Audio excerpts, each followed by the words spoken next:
Hello दोस्तों, I am Ishan Srivastava और आप लोग का हमारे श्रीवास्तव एग्जाम एकेडमी में आपका बहुत बहुत स्वागत है।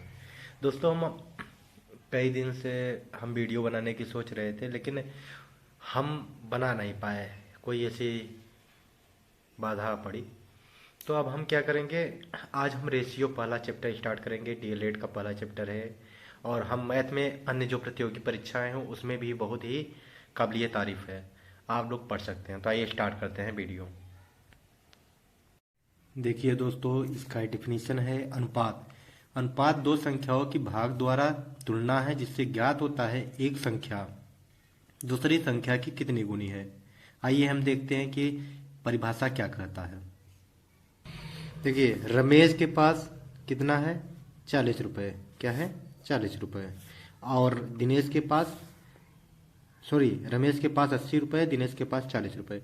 तो ये जो रुपया है इसमें देखेंगे कि कहता क्या है। तो डिफिनीशन कहता है कि अनुपात दो संख्याओं की भाग द्वारा तुलना है, अर्थात ये हम भाग क्या करेंगे, जैसे 80/40, ये क्या है, भाग। तो ये भाग से हम तुलना करते हैं, यही तो रेशियो है। चाहे तो हम इसको कैसे लिख सकते हैं, रेशियो का संबंध क्या होता है, ऐसे।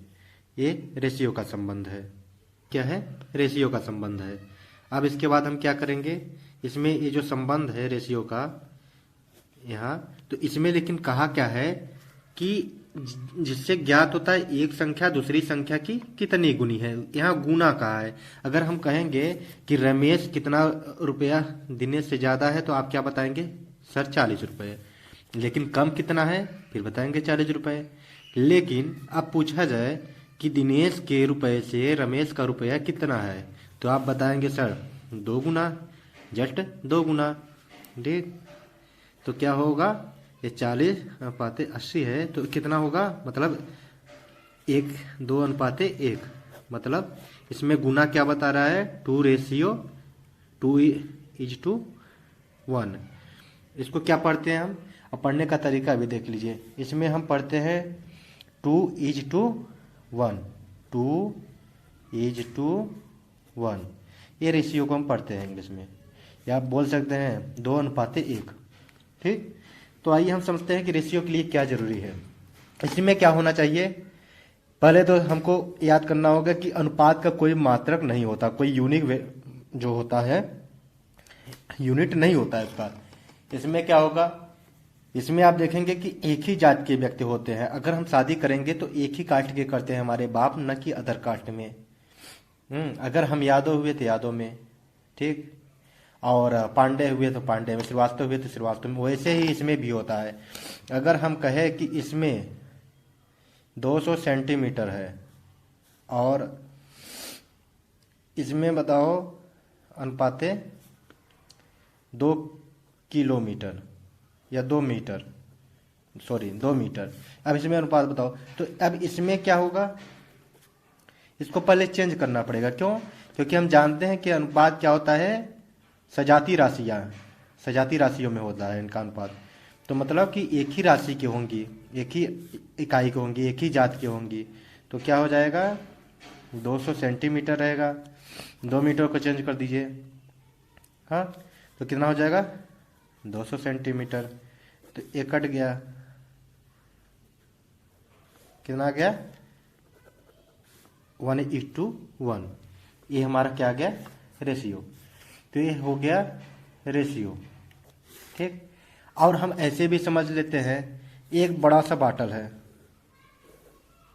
ये क्या है, कोई थर्मस हो गया, ठीक, इसमें पानी भरा हुआ है।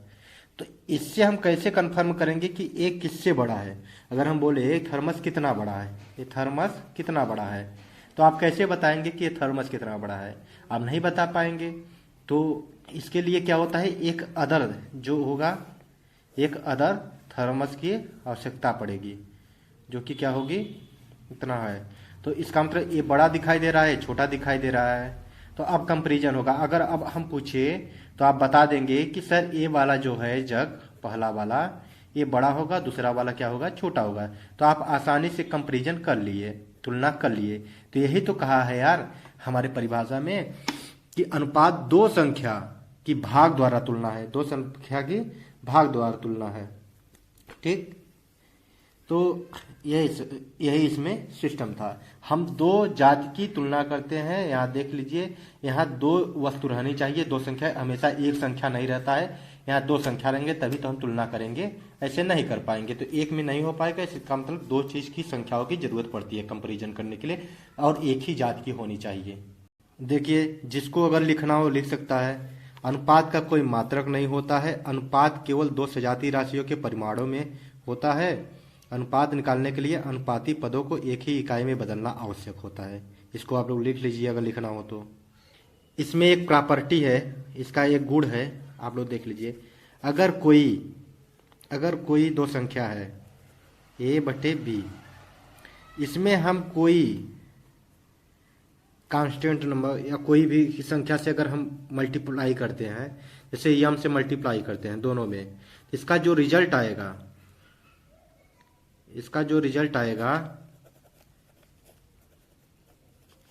ये क्या आएंगे, इसके बराबर ही आएगा। क्या आएगा, इसके बराबर, मतलब a/b बराबर यम में यम बी। अब आइए हम देख लेते हैं कि क्या ये सही है या गलत है। ठीक,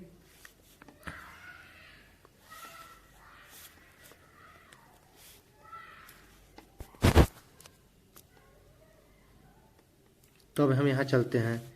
अगर हम लेते हैं 2/3, यहाँ हम किसी संख्या दो जो एक ही संख्या से, अदर नहीं, यम क्या हो गया, एक संख्या हो गया, तो हम 2 से मल्टीप्लाई कर देते हैं, तो रिजल्ट क्या आएगा, यही आएगा कि नहीं आएगा। तो अब क्या आ जाएगा रिजल्ट, मतलब कि ये जो है 2:3 बराबर 4:6। क्यों, क्योंकि 2:3 बराबर, यही तो आया। तो इसका मतलब प्रूफ हो गया। ऐसे हम क्या कर लेंगे, डिवीजन में भी कर लेंगे। इसका गुण डिवीजन में भी लागू होता है।